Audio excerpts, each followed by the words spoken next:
ایمان نه رستو دویم سیز نعمت زمونږ او ستاسو سره دی هغه ازادي ده، مذهبي ازادي، دارنګې جاني ازادي. ازادیانې خو ډېرې دي، څه ازادیانې داسې دي چې هغه ښه دي او څه ازادي داسې ده چې هغه خرابه ده. نو د هر یو د ښه ازادۍ فرق او د خرابې ازادۍ فرق او تمیز کول دا هر مسلمان هر یو انسان په دې باندې پوهیږي. ازادي د ایمان نه وروسته دویم لوی نعمت دی زمونږ او ستاسو سره. نن الحمدلله مونږ مسلمانان هم یو، د ایمان دولت را سره هم دی، د ایمان نعمت را سره هم دی او د هغې نعمت سره سره الله جل شانه مونږ او تاسو د ازادۍ نعمت هم را کړی دی چې نن مونږ په خپل مذهب او اسلام کې څه یو آزاد یو. د دغې ازادۍ مقصد څه دی؟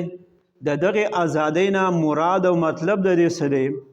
ازادۍ نه مطلب او مراد دا دی چې الحمدلله مونږ په آزاد طریقه باندې او په خپل مرضۍ سره حکم سره د الله جل شانه احکامات ښکلي ادا کولی شو. نن مونږ د پیغمبر علیه الصلاة والسلام سنت ښه په ازادۍ سره فخر سره ادا کولی شو.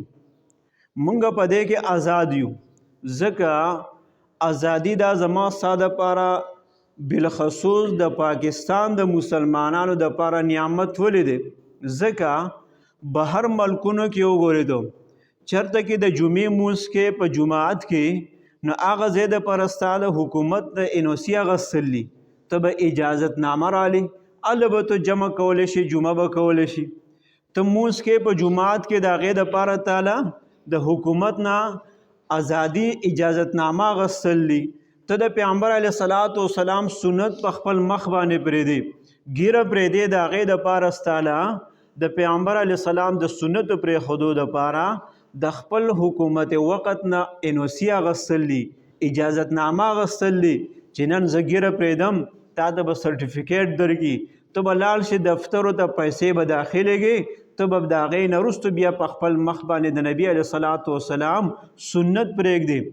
نن کو زما ستا زنانه دلته کې آزاده ده او پرده کې د حیا او د عزت ژوند تیری، لیکن لاړ شه بهر ملکونو کې وګوره چې د ازادۍ نعمت ورسره نشته، چې مسلمانه زنانه، مسلمانه جینۍ او سټوډنټه کله خپل کالج او یونیورسټۍ ته ځي، خپل سکول ته ځي، نو هغه چې کله سکاف اچي، بورخه اچي، د هغه به د حکومت نه د حکومت د قانون نه به اجازت د هغې دپاره رالی، ځکه چې زه پرده کوم، زه حیاداره مسلمانه زنانه یم او زه د اسلام په لار باندې چلیدل غواړم، نو ماله پکار دی چې زه به د حکومت نه اجازت رالم، د هغې نه وروسته به زه خپل مخ پټومه د غیرو د اغیارو د نظرونو نه، د هغې دپاره به څه رالی؟ اجازت نامه رالی.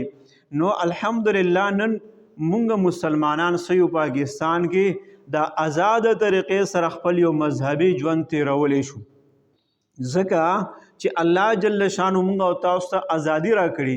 نو د دې وجې نه زما ستا دپاره په دې بانډه کې او په دې کلي کې ازادي یو لوی نعمت دی. نن کو زما ستا لور او خور پرده کې نو د چا نه اجازت راغستل د خانه نواب نه نشته، د حکومت ناظم او MPA MNA نه دستخط راغستل نشته. الحمدلله ځکه چې مونږ څه یو آزاد یو.